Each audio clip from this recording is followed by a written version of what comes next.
Republic ಕನ್ನಡದಲ್ಲಿ ಈ ಬಗ್ಗೆ ನಿರಂತರವಾಗಿ ವರದಿಯನ್ನು ಪ್ರಸಾರ ಮಾಡಲಾಗಿತ್ತು. ಗೃಹಲಕ್ಷ್ಮಿ ಹಣ 23 ಕಂತುಗಳನ್ನ ಪಾವತಿ ಮಾಡಿರುವುದಾಗಿ ಸಚಿವೆ ಲಕ್ಷ್ಮೀ ಹೆಬ್ಬಾಳ್ಕರ್ ಸದನಕ್ಕೆ ಮಾಹಿತಿಯನ್ನ ನೀಡಿದ್ರು. ಆದರೆ ಬಿಜೆಪಿ ಶಾಸಕರ ವಾದ ಇದ್ದಿದ್ದು ಸದನಕ್ಕೆ ತಪ್ಪು ಮಾಹಿತಿಯನ್ನ ನೀಡಿದ್ದಾರೆ ಸಚಿವೆ ಹೆಬ್ಬಾಳ್ಕರ್ ಅಂತ ಹೇಳಿ. ಇದೀಗ ತಪ್ಪು ಮಾಹಿತಿಯನ್ನ ನೀಡಿರೋದನ್ನ ಒಪ್ಪಿಕೊಂಡಿದ್ದಾರೆ ಸಚಿವೆ ಲಕ್ಷ್ಮೀ ಹೆಬ್ಬಾಳ್ಕರ್. ಅಧಿಕಾರಿಗಳ ತಪ್ಪು ಮಾಹಿತಿಯಿಂದ ಸದನಕ್ಕೆ ತಪ್ಪು ಮಾಹಿತಿಯನ್ನ ಕೊಟ್ಟೆ ಅಂತ ಹೇಳಿ ಸಚಿವೆ ಲಕ್ಷ್ಮೀ ಹೆಬ್ಬಾಳ್ಕರ್ ತಪ್ಪೊಪ್ಪಿಕೊಂಡಿದ್ದಾರೆ. 2 ತಿಂಗಳ ಗೃಹಲಕ್ಷ್ಮಿ ತಪ್ಪು ಲೆಕ್ಕವನ್ನ ಒಪ್ಪಿಕೊಂಡ್ರು ಲಕ್ಷ್ಮೀ ಹೆಬ್ಬಾಳ್ಕರ್. ತಪ್ಪು ಮಾಹಿತಿಗೆ ಸದನದಲ್ಲಿ ವಿಷಾದವನ್ನ ಕೂಡ ವ್ಯಕ್ತಪಡಿಸಿದ್ದಾರೆ.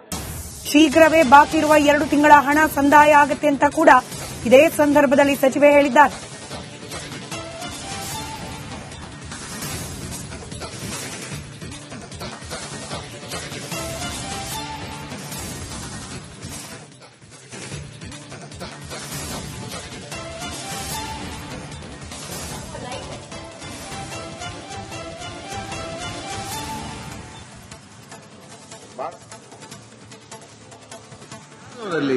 ಯಾರು ನೇಮರಾಜ್ ನಾಯ್ಕ್ ನೇಮರಾಜ್ ಏನ್ ಅವರಿಗೆ ಕಿವಿ ಕೇಳುದಿಲ್ವೋ ಅಲ್ಲ ನಿಂಗೆ ಸರಿ ಬಾಯಿ ಬರುದು ಹತ್ತಿರೋಗಿ ಯಾಕೆ ಮಾತಾಡ್ತೀರಪ್ಪ?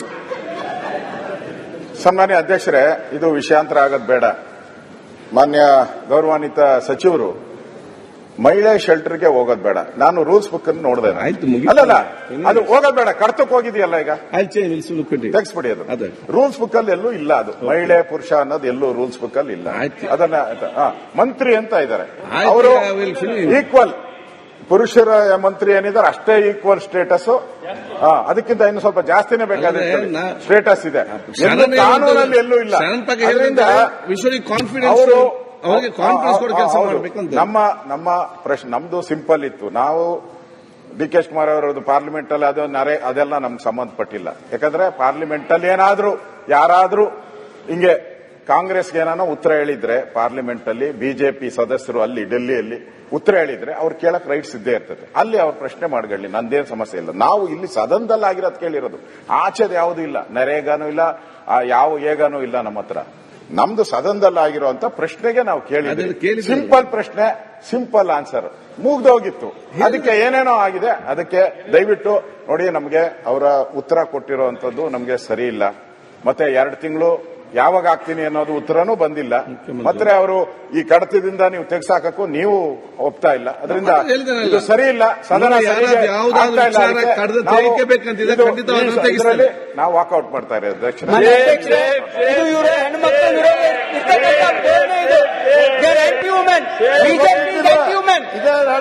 ಅವರು ಮಹಿಳೆಯರ ವಿರೋಧಿಗಳು ಅಂತಕ್ಕಂಥದ್ದು ಪ್ರದರ್ಶನ ಮಾಡ್ತಾ ಇದ್ದಾರೆ ಇಲ್ಲ ಅಷ್ಟೇ. ಬೇಕಾಗಿತ್ತು ಅವರಿಗೆ ಅಷ್ಟೇ. ಈಗ ಪ್ರಶ್ನೋತ್ತರ ಮಂತ್ರಿಗಳು ಮತ್ತು ಸದಸ್ಯರೆಲ್ಲ ರೆಡಿಯಾಗಿ ಬೇಗ ಬನ್ನಿ. ಅವರೆಲ್ಲ ಹೋಲ್ತಾರೆ ಸರ್, ಈಗ ಬರ್ಬೇಕಲ್ಲ. ತಾವು ಪ್ರಾರಂಭ ಮಾಡಿ. ಅರೆ ಜನ ಬೇಗ ಬನ್ನಿ, ಅವರೇ ಬೇಗ ಬರ್ಬೇಕು.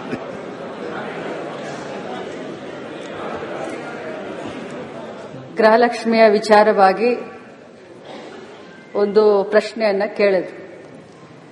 ನಾನು ಮೊನ್ನೆ ಕೂಡ ಸದನಕ್ಕೆ ಹೇಳಿದ್ದೇನೆ, ಇವತ್ತು ಕೂಡ ಅದನ್ನೇ ಹೇಳಲಿಕ್ಕೆ ಬಯಸ್ತೇನೆ. ಈ ಗೃಹಲಕ್ಷ್ಮಿ ಯೋಜನೆ ಕರ್ನಾಟಕ ರಾಜ್ಯದ 1,26,00,000 ಕುಟುಂಬದ ಯಜಮಾನಿಯರಿಗೆ ಪ್ರತಿ ತಿಂಗಳು 2,000 ರೂಪಾಯಿ ಡಿಬಿಟಿ ಮುಖಾಂತರ, ನಾನು ಒತ್ತಿ ಹೇಳಲಿಕ್ಕೆ ಬಯಸ್ತೇನೆ, ಡಿಬಿಟಿ ಮುಖಾಂತರ ಯಾವುದೇ ಮಧ್ಯವರ್ತಿಗಳ ಹಾವಳಿ ಇಲ್ಲದೆ ಡೈರೆಕ್ಟ್ ಆಗಿ ಅವರ ಬ್ಯಾಂಕ್ ಅಕೌಂಟ್ಗೆ ಹೋಗುವಂತ ಒಂದು ಅತ್ಯುನ್ನತ ಒಂದು ಯೋಜನೆ.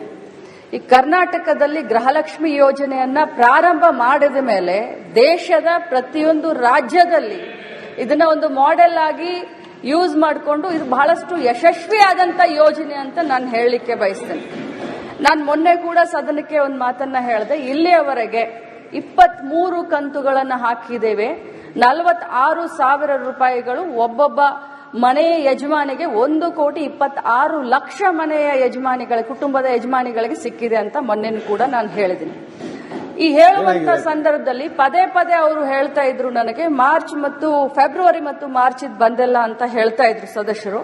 ನಾನು ಹೇಳಿದೆ ಆಗಸ್ಟ್ ವರೆಗೂ ಕ್ಲಿಯರ್ ಮಾಡಿದೀನಿ ಅಂತ ನಾನು ಹೇಳಿದೆ. ಮಾನ್ಯ ವಿರೋಧ ಪಕ್ಷದ ನಾಯಕರು ಕೂಡ ಹೇಳಲಿಕ್ಕೆ ಬಯಸ್ತೀನಿ, ತಾವು ಬಹಳಷ್ಟು ಅನುಭವಿಸ್ತಿದ್ದೀರಿ ಸರ್. ಇಲ್ಲಿ ಆರೋಪ ಪ್ರತ್ಯಾರೋಪಕ್ಕಿನ್ನ ನಾನು ಮಂತ್ರಿ ಆದಮೇಲೆ ನಾನು ಮೊದಲನೇ ಬಾರಿ ಮಂತ್ರಿ ಆಗಿದ್ದೀನಿ, ಅತ್ಯಂತ ಭಕ್ತಿ ಭಾವನೆಯಿಂದ, ಪೂಜ್ಯ ಭಾವನೆಯಿಂದ, ಯಾಕಂದ್ರೆ ಬಹಳ ದೊಡ್ಡ ಪುಣ್ಯದ ಕೆಲಸ ಮಾಡ್ತಾ ಇದ್ದೀವಿ. ಗೃಹಲಕ್ಷ್ಮಿ ಯೋಜನೆ, ಮನೆಯಲ್ಲಿ ಯಾರು ನಮಗೆ ಗೃಹಲಕ್ಷ್ಮಿ ಅಂದ್ರೋ ಇಲ್ಲೋ ಗೊತ್ತಿಲ್ಲ, ಕರ್ನಾಟಕದ ಕಾಂಗ್ರೆಸ್ ಪಕ್ಷದ ಸರ್ಕಾರ ಮಹಿಳೆಯರಿಗೆ ಗೃಹಲಕ್ಷ್ಮಿಯನ್ನ ಕೊಡುವ ಯೋಜನೆ ಮುಖಾಂತರ ಅವರಿಗೆ ಗೃಹಲಕ್ಷ್ಮಿ ಅಂತ ಅನ್ತಾ ಇದೆ. ಅವ್ರಿಗೆ ತಲುಪಿಸುವಂತ ಕಾರ್ಯವನ್ನ ನಾವು ಮಾಡ್ತಾ ಇದ್ದೀವಿ. ಪದೇ ಪದೇ ಫೆಬ್ರವರಿ ಮಾರ್ಚ್ ಅನ್ನ ಕೇಳಿದಾಗ ನನ್ನ ಮಾಹಿತಿ ಪ್ರಕಾರ ಕೊಟ್ಟಿದ್ದೀವಿ ಅನ್ನೋದು ಒಂದಿತ್ತು. ಆದ್ರೆ ಹೋಗಿ ನಾನು ಮತ್ತೆ ವಿಚಾರಣೆ ಮಾಡಿದಾಗ ಫೆಬ್ರವರಿ ಮಾರ್ಚು ಇನ್ನು ಹಾಕೆಲ್ಲ ಸ್ವಲ್ಪ ಹೆಚ್ಚು ಕಡಿಮೆ ಆಗಿ ಅನ್ನುವಂತ ಮಾಹಿತಿ ನನಗೆ ಬಂತು. ಆದ್ರೆ ಇದರ ಅರ್ಥ ಎಲ್ಲರಿಗೂ ಹೇಳಲಿಕ್ಕೆ ಬಯಸ್ತೇನೆ, ಸದನದಲ್ಲಿರುವಂತ ಎಲ್ಲ ಸನ್ಮಾನ್ಯ ಗೌರವಾನ್ವಿತ ಸದಸ್ಯರಿಗೆ ಹೇಳಲಿಕ್ಕೆ ಬಯಸ್ತೇನೆ, ತಮಗೆಲ್ಲರಿಗೂ ತಪ್ಪು ಮಾಹಿತಿಯನ್ನ ಕೊಡೋದಾಗ್ಲಿ ಅಥವಾ ಸದನನ ಮಿಸ್ಲೀಡ್ ಮಾಡೋದಾಗ್ಲಿ ನನ್ನ ಉದ್ದೇಶವಿಲ್ಲ. ಯಾಕಂತಂದ್ರೆ ಒಬ್ಬ ಜವಾಬ್ದಾರಿಯ ಸ್ಥಾನದಲ್ಲಿ ನಿಂತ್ಕೊಂಡು ಹೇಳಲಿಕ್ಕೆ ಬಯಸ್ತೇನೆ. ನನಗೆಷ್ಟು ಜವಾಬ್ದಾರಿ ಇದೆಯೋ ತಮಗೂ ಅಷ್ಟೇ ಜವಾಬ್ದಾರಿ ಇದೆ. ನಾನು ಖಂಡಿತವಾಗ್ಲೂ ಫೈನಾನ್ಸ್ ಮಿನಿಸ್ಟರ್ ಸಿದ್ದರಾಮಯ್ಯ ಸಾಹೇಬ್ರಿದ್ದಾರೆ, ಮುಖ್ಯಮಂತ್ರಿಗಳಿದ್ದಾರೆ, ಫೈನಾನ್ಸ್ ಡಿಪಾರ್ಟ್ಮೆಂಟ್ ಹತ್ರ ಮಾತಾಡ್ತೀವಿ. ಯಾಕೆ 2 ತಿಂಗಳದ ವ್ಯತ್ಯಯ ಆಯಿತು, ಆಗಿದ್ರೆ ಅದನ್ನ ಮಾತಾಡಿ ಆದಷ್ಟು ಶೀಘ್ರದಲ್ಲೇ, ಮೊನ್ನೆ ಹೌಸ್ನಲ್ಲಿ ಮುಖ್ಯಮಂತ್ರಿಗಳು ಕೂಡ ಹೇಳಿದ್ದಾರೆ, ಅದನ್ನ ಆಗ್ಲಿಲ್ಲ ಅಂತಂದ್ರೆ ಶೀಘ್ರದಲ್ಲಿ ಮಾಡ್ತೀವಿ. ಬಟ್ ಇದ್ರ ಅರ್ಥ ಆ ದುಡ್ಡನ್ನ ಬೇರೆ ಕಡೆ ಡೈವರ್ಟ್ ಆಯ್ತು, ಅದಾಯ್ತು ಇದಾಯ್ತು ಅಂತಲ್ಲ. ಪಬ್ಲಿಕ್ ಕನ್ನಡದಲ್ಲಿ ಈ ಬಗ್ಗೆ ನಿರಂತರವಾಗಿ ವರದಿಯನ್ನ ಪ್ರಸಾರ ಮಾಡಲಾಗಿತ್ತು. ಗೃಹಲಕ್ಷ್ಮಿ ಹಣ 23 ಕಂತುಗಳನ್ನ ಪಾವತಿ ಮಾಡಿರುವುದಾಗಿ ಸಚಿವೆ ಲಕ್ಷ್ಮೀ ಹೆಬ್ಬಾಳ್ಕರ್ ಸದನಕ್ಕೆ ಮಾಹಿತಿಯನ್ನ ನೀಡಿದ್ರು. ಆದರೆ ಬಿಜೆಪಿ ಶಾಸಕರ ವಾದ ಇದ್ದಿದ್ದು ಸದನಕ್ಕೆ ತಪ್ಪು ಮಾಹಿತಿಯನ್ನ ನೀಡಿದ್ದಾರೆ ಸಚಿವೆ ಹೆಬ್ಬಾಳ್ಕರ್ ಅಂತ ಹೇಳಿ. ಇದೀಗ ತಪ್ಪು ಮಾಹಿತಿಯನ್ನ ನೀಡಿರೋದನ್ನ ಒಪ್ಪಿಕೊಂಡಿದ್ದಾರೆ ಸಚಿವೆ ಲಕ್ಷ್ಮೀ ಹೆಬ್ಬಾಳ್ಕರ್. ಅಧಿಕಾರಿಗಳ ತಪ್ಪು ಮಾಹಿತಿಯಿಂದ ಸದನಕ್ಕೆ ತಪ್ಪು ಮಾಹಿತಿಯನ್ನ ಕೊಟ್ಟೆ ಅಂತ ಹೇಳಿ ಸಚಿವೆ ಲಕ್ಷ್ಮೀ ಹೆಬ್ಬಾಳ್ಕರ್ ತಪ್ಪೊಪ್ಪಿಕೊಂಡಿದ್ದಾರೆ. 2 ತಿಂಗಳ ಗೃಹಲಕ್ಷ್ಮಿ ತಪ್ಪು ಲೆಕ್ಕವನ್ನ ಒಪ್ಪಿಕೊಂಡ್ರು ಲಕ್ಷ್ಮೀ ಹೆಬ್ಬಾಳ್ಕರ್. ತಪ್ಪು ಮಾಹಿತಿಗೆ ಸದನದಲ್ಲಿ ವಿಷಾದವನ್ನ ಕೂಡ ವ್ಯಕ್ತಪಡಿಸಿದ್ದಾರೆ.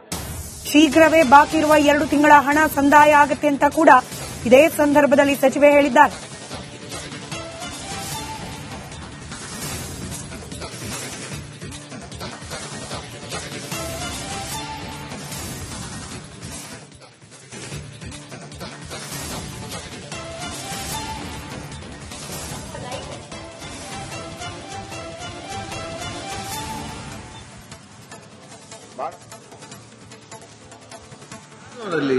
ಯಾರಲ್ಲಿ ನೇಮರಾಜ್ ನಾಯ್ಕ್, ನೇಮರಾಜ್ ಏನು ಅವರಿಗೆ ಕಿವಿ ಕೇಳುದಿಲ್ವೋ ಅಲ್ಲ ನಿಂಗೆ ಸರಿ ಬಾಯಿ ಬರುದಿಲ್ಲ, ಹತ್ತಿರೋಗಿ ಯಾಕೆ ಮಾತಾಡ್ತೀರಪ್ಪ?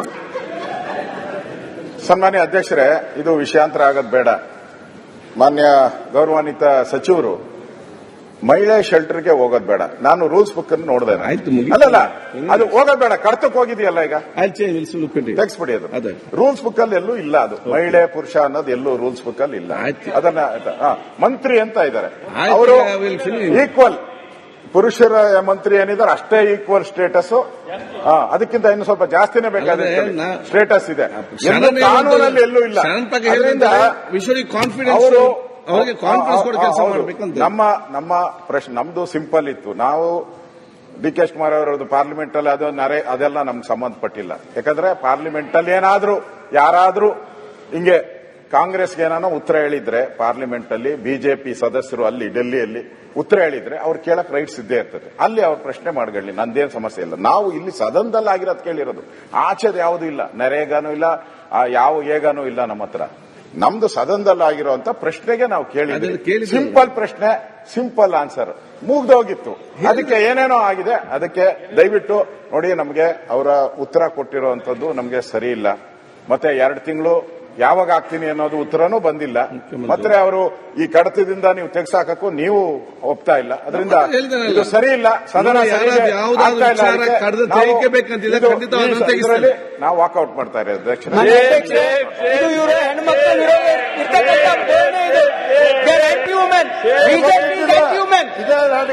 ಅವರು ಮಹಿಳೆಯರ ವಿರೋಧಿಗಳು ಅಂತಕ್ಕಂಥದ್ದು ಪ್ರದರ್ಶನ ಮಾಡ್ತಾ ಇದ್ದಾರೆ ಇಲ್ಲ ಅಷ್ಟೇ.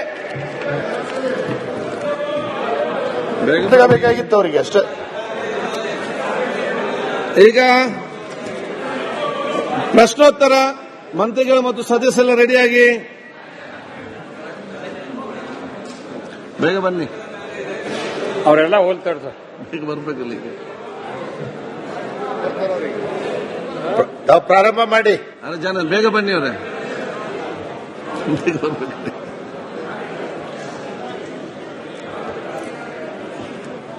ಗೃಹಲಕ್ಷ್ಮಿಯ ವಿಚಾರವಾಗಿ ಒಂದು ಪ್ರಶ್ನೆಯನ್ನ ಕೇಳಿದ್ರು. ನಾನು ಮೊನ್ನೆ ಕೂಡ ಸದನಕ್ಕೆ ಹೇಳಿದ್ದೇನೆ, ಇವತ್ತು ಕೂಡ ಅದನ್ನೇ ಹೇಳಲಿಕ್ಕೆ ಬಯಸ್ತೇನೆ. ಈ ಗೃಹಲಕ್ಷ್ಮಿ ಯೋಜನೆ ಕರ್ನಾಟಕ ರಾಜ್ಯದ 1,26,00,000 ಕುಟುಂಬದ ಯಜಮಾನಿಯರಿಗೆ ಪ್ರತಿ ತಿಂಗಳು 2,000 ರೂಪಾಯಿ ಡಿಬಿಟಿ ಮುಖಾಂತರ, ನಾನು ಒತ್ತಿ ಹೇಳಲಿಕ್ಕೆ ಬಯಸ್ತೇನೆ, ಡಿಬಿಟಿ ಮುಖಾಂತರ ಯಾವುದೇ ಮಧ್ಯವರ್ತಿಗಳ ಹಾವಳಿ ಇಲ್ಲದೆ ಡೈರೆಕ್ಟ್ ಆಗಿ ಅವರ ಬ್ಯಾಂಕ್ ಅಕೌಂಟ್ಗೆ ಹೋಗುವಂತ ಒಂದು ಅತ್ಯುನ್ನತ ಒಂದು ಯೋಜನೆ. ಈ ಕರ್ನಾಟಕದಲ್ಲಿ ಗೃಹಲಕ್ಷ್ಮಿ ಯೋಜನೆಯನ್ನ ಪ್ರಾರಂಭ ಮಾಡಿದ ಮೇಲೆ ದೇಶದ ಪ್ರತಿಯೊಂದು ರಾಜ್ಯದಲ್ಲಿ ಇದನ್ನ ಒಂದು ಮಾಡೆಲ್ ಆಗಿ ಯೂಸ್ ಮಾಡಿಕೊಂಡು ಇದು ಬಹಳಷ್ಟು ಯಶಸ್ವಿಯಾದಂತ ಯೋಜನೆ ಅಂತ ನಾನು ಹೇಳಲಿಕ್ಕೆ ಬಯಸ್ತೇನೆ. ನಾನು ಮೊನ್ನೆ ಕೂಡ ಸದನಕ್ಕೆ ಒಂದು ಮಾತನ್ನ ಹೇಳಿದೆ. ಇಲ್ಲಿಯವರೆಗೆ 23 ಕಂತುಗಳನ್ನು ಹಾಕಿದ್ದೇವೆ.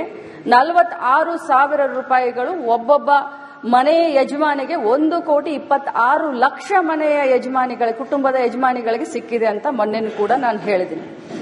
ಈ ಹೇಳುವಂತ ಸಂದರ್ಭದಲ್ಲಿ ಪದೇ ಪದೇ ಅವರು ಹೇಳ್ತಾ ಇದ್ರು, ನನಗೆ ಫೆಬ್ರವರಿ ಮತ್ತು ಮಾರ್ಚ್ ಬಂದಿಲ್ಲ ಅಂತ ಹೇಳ್ತಾ ಇದ್ರು ಸದಸ್ಯರು. ನಾನು ಹೇಳಿದೆ ಆಗಸ್ಟ್ ವರೆಗೂ ಕ್ಲಿಯರ್ ಮಾಡಿದೀನಿ ಅಂತ ನಾನು ಹೇಳಿದೆ. ಮಾನ್ಯ ವಿರೋಧ ಪಕ್ಷದ ನಾಯಕರು ಕೂಡ ಹೇಳಲಿಕ್ಕೆ ಬಯಸ್ತೀನಿ, ತಾವು ಬಹಳಷ್ಟು ಅನುಭವಿಸ್ತಿದ್ದೀರಿ ಸರ್. ಇಲ್ಲಿ ಆರೋಪ ಪ್ರತ್ಯಾರೋಪಕ್ಕಿನ್ನ ನಾನು ಮಂತ್ರಿ ಆದಮೇಲೆ ನಾನು ಮೊದಲೇ ಬಾರಿ ಮಂತ್ರಿ ಆಗಿದ್ದೀನಿ, ಅತ್ಯಂತ ಭಕ್ತಿ ಭಾವನೆಯಿಂದ, ಪೂಜ್ಯ ಭಾವನೆಯಿಂದ, ಯಾಕಂದ್ರೆ ಬಹಳ ದೊಡ್ಡ ಪುಣ್ಯದ ಕೆಲಸ ಮಾಡ್ತಾ ಇದ್ದೀವಿ. ಗೃಹಲಕ್ಷ್ಮಿ ಯೋಜನೆ ಮನೆಯಲ್ಲಿ ಯಾರು ನಮಗೆ ಗೃಹಲಕ್ಷ್ಮಿ ಅಂದ್ರೋ ಇಲ್ಲೋ ಗೊತ್ತಿಲ್ಲ, ಕರ್ನಾಟಕದ ಕಾಂಗ್ರೆಸ್ ಪಕ್ಷದ ಸರ್ಕಾರ ಮಹಿಳೆಯರಿಗೆ ಗೃಹಲಕ್ಷ್ಮಿಯನ್ನ ಕೊಡುವ ಯೋಜನೆ ಮುಖಾಂತರ ಅವರಿಗೆ ಗೃಹಲಕ್ಷ್ಮಿ ಅಂತ ಅಣ್ತಾ ಇದೆ. ಅವ್ರಿಗೆ ತಲುಪಿಸುವಂತ ಕಾರ್ಯವನ್ನ ನಾವು ಮಾಡ್ತಾ ಇದ್ದೀವಿ. ಪದೇ ಪದೇ ಫೆಬ್ರವರಿ ಮಾರ್ಚ್ ಅನ್ನ ಕೇಳಿದಾಗ ನನ್ನ ಮಾಹಿತಿ ಪ್ರಕಾರ ಕೊಟ್ಟಿದ್ದೀವಿ ಅನ್ನೋದು ಒಂದಿತ್ತು. ಆದ್ರೆ ಹೋಗಿ ನಾನು ಮತ್ತೆ ವಿಚಾರಣೆ ಮಾಡಿದಾಗ ಫೆಬ್ರವರಿ ಮಾರ್ಚ್ ಇನ್ನು ಹಾಕೆಲ್ಲ ಸ್ವಲ್ಪ ಹೆಚ್ಚು ಕಡಿಮೆ ಆಗಿ ಅನ್ನುವಂತ ಮಾಹಿತಿ ನನಗೆ ಬಂತು. ಆದ್ರೆ ಇದರ ಅರ್ಥ ಎಲ್ಲರಿಗೂ ಹೇಳಲಿಕ್ಕೆ ಬಯಸ್ತೇನೆ, ಸದನದಲ್ಲಿರುವಂತ ಎಲ್ಲ ಸನ್ಮಾನ್ಯ ಗೌರವಾನ್ವಿತ ಸದಸ್ಯರಿಗೆ ಹೇಳಲಿಕ್ಕೆ ಬಯಸ್ತೇನೆ, ತಮಗೆಲ್ಲರಿಗೂ ತಪ್ಪು ಮಾಹಿತಿಯನ್ನ ಕೊಡೋದಾಗ್ಲಿ ಅಥವಾ ಸದನನ್ನ ಮಿಸ್ಲೀಡ್ ಮಾಡೋದಾಗ್ಲಿ ನನ್ನ ಉದ್ದೇಶವಿಲ್ಲ. ಯಾಕಂತಂದ್ರೆ ಒಬ್ಬ ಜವಾಬ್ದಾರಿಯ ಸ್ಥಾನದಲ್ಲಿ ನಿಂತ್ಕೊಂಡು ಹೇಳಲಿಕ್ಕೆ ಬಯಸ್ತೀನಿ. ನನಗೆಷ್ಟು ಜವಾಬ್ದಾರಿ ಇದೆಯೋ ತಮಗೂ ಅಷ್ಟೇ ಜವಾಬ್ದಾರಿ ಇದೆ. ನಾನು ಖಂಡಿತವಾಗ್ಲೂ ಫೈನಾನ್ಸ್ ಮಿನಿಸ್ಟರ್ ಸಿದ್ದರಾಮಯ್ಯ ಸಾಹೇಬ್ರಿದ್ದಾರೆ, ಮುಖ್ಯಮಂತ್ರಿಗಳಿದ್ದಾರೆ, ಫೈನಾನ್ಸ್ ಡಿಪಾರ್ಟ್ಮೆಂಟ್ ಹತ್ರ ಮಾತಾಡ್ತೀವಿ. ಯಾಕೆ 2 ತಿಂಗಳದ ವ್ಯತ್ಯಯ ಆಯಿತು, ಆಗಿದ್ರೆ ಅದನ್ನ ಮಾತಾಡಿ ಆದಷ್ಟು ಶೀಘ್ರದಲ್ಲೇ, ಮೊನ್ನೆ ಹೌಸ್ನಲ್ಲಿ ಮುಖ್ಯಮಂತ್ರಿಗಳು ಕೂಡ ಹೇಳಿದ್ದಾರೆ, ಅದನ್ನ ಆಗ್ಲಿಲ್ಲ ಅಂತಂದ್ರೆ ಶೀಘ್ರದಲ್ಲಿ ಮಾಡ್ತೀವಿ. ಬಟ್ ಇದ್ರ ಅರ್ಥ ಆ ದುಡ್ಡನ್ನ ಬೇರೆ ಕಡೆ ಡೈವರ್ಟ್ ಆಯ್ತು, ಅದಾಯ್ತು ಇದಾಯ್ತು ಅಂತಲ್ಲ.